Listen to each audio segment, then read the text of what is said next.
Alireza Firouzja said this was the most meaningful game of his life.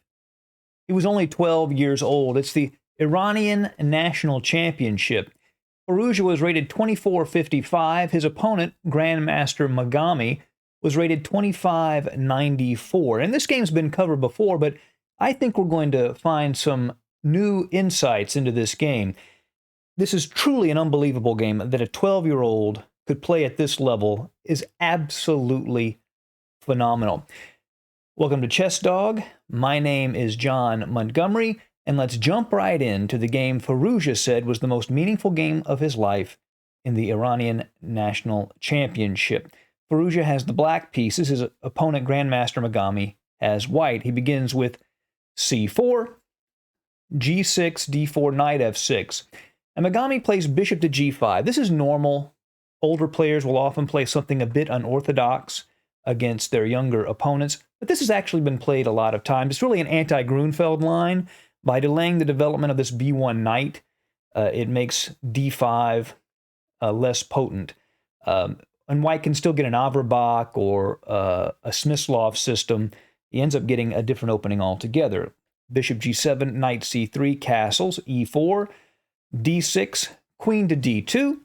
And this, of course, aligns the queen and the bishop, clears the back rank. Maybe white will play bishop to h6 to trade off this nice bishop at g7.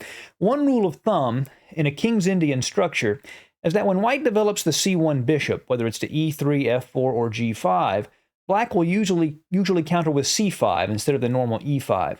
By playing c5, what they're doing is opening up this long diagonal to hit this b2 pawn that is no longer defended because the c1 bishop is left. So c5 is the natural counter when white has played the queen's bishop out.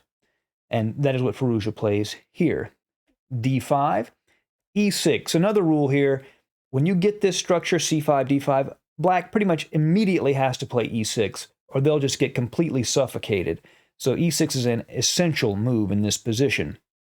f3, cd5, cd5. So now the position is finally transposed into the opening that it's actually going to be, which is a modern Benoni with this Zamish pawn structure with this pawn at f3. And in a Benoni, black has a number of different plans, including a lot sort of micro plans, small plans at their disposal. The main plan, though, is to advance the queenside majority, these A, B, and C pawns against these two pawns for white, to advance that majority, enhanced by the bishop at g7 controlling the long diagonal. Although black does have some other plans. White has one plan. That's it, pretty much. f4, e5, advance in the center. Black will do everything he can to stop that from happening. White will do everything they can to advance it. So Grandmaster Maghami's main goal here is to play f4, e5. Let's see how long it takes him to do it. Pretty long. Okay. a6 is played, beginning expanding on the queen side. Knight g to e2. The main move here is a4 to try to restrict the advances of this pawn. But Grandmaster Maghami says, you know what, I'm going to let you just advance these pawns and gain the tempos for my pieces and not worry so much about the space on the queen side. b5, knight to g3. The knight clears the way for this bishop at f1 to go to e2 and also over-defends e4, which allows for that f4, e5 push later in the game. White has to worry about the h-pawn going h5, h4 and kicking that knight away. Rook to e8, pressure on e4, controlling the square in front of the e-pawn, keeping it from advancing. Bishop e2, knight b to d7, castles, and rook to b8 to help support the advance of these queenside pawns. And in my database, black actually has a huge plus score here. Black has won 4 out of 5 in this position, but theoretically, white is fine. Now, the novelty of the game. Grandmaster Maghami plays king to h1. Another idea is to play rook f to c1, and then after c4, bishop e3 to control that diagonal, knight e5, then b4. That's a strange move. It looks bad to give black a protected passed pawn on c4, but it's a pretty good idea because what it does is it fixes these pawns. They lose all of their flexibility, and white could continue with f4, e5. You'll notice white's pawn is still stuck at f3. And the reason white plays the pawn at f3 is to restrain black's counterplay, limit that counterplay, and then follow through with white's basic plan. king to h1, getting off that dangerous diagonal. Queen to e7. Now a4. White wants to play this knight at c3, d1 to f2, but he plays a4 first, so then black hits the knight, and then he plays d1, but white wants to control these light squares, particularly c4. Queen to f8. Now, at first sight, this move, the queen to f8, just looks passive and wrong. It is, in fact, I believe, the #1 recommendation of the computer. The actual idea behind this move, queen to f8, is this: to play the pawn to h6, kicking this bishop away. The knight at f6 goes to h7, and then the queen supports the pawn at f7 to f5. And black plays on the king side and further controls the center, weakens the structure. So this queen move to f8 is actually pretty good, even though it looks terrible. But it serves a very, very valuable purpose. White plays knight to f2, h6, bishop e3, h5, threatening to hit the knight on g3, and it would have nowhere to go. Rook f to e1, saving a square for that knight. a5, black wants to play the bishop to a6 and trade off those light squared bishops. This is a bad bishop, but the bishop at a6 has nowhere to go. I mean, even though it's technically good, it has no future on the square that it is at. Bishop to b5, and this looks strong. I mean, there's a pin here on the knight. However, this bishop might be better off at e2, helping support the g4 square, so white can play f4 first and then keep this square under some control by leaving the bishop at e2. And white still has not carried out his plan of f4, e5. Black plays bishop to b7. The best idea for black is to just play rook to a8 and then bishop to a6 to support this bishop and trade it off. Bishop to b7, the idea maybe is to put pressure on d5 to make it harder to play e5, but that's really long term. And at this point, white begins to get a bit of an edge in the position. Knight to f1, rook e to c8. We talked about black's main plan, which is to advance these queenside pawns. The rook gets behind the c-pawn to help support its advance. Rook a to c1 to advance it. There's a big fight for control of the c4 square. Knight to b6. Queen to c2. This would have been a good time to just go ahead and play b3 to restrain this counterplay and then continue with white's main strategy. He still hasn't done that, and white is playing, even for a grandmaster, playing fairly passively. So queen to c2 to control it with a piece. Knight f to d7.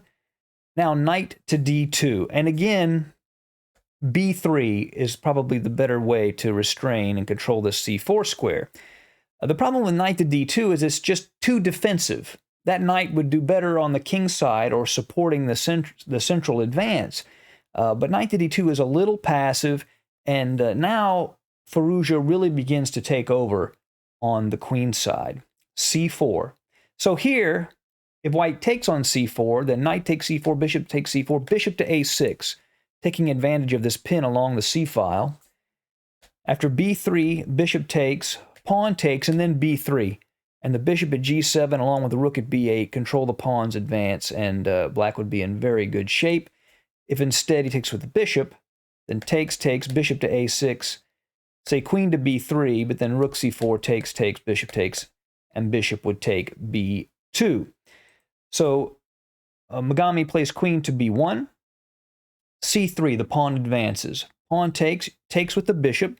Black clearly now owns the queen side with a protected passer on b4.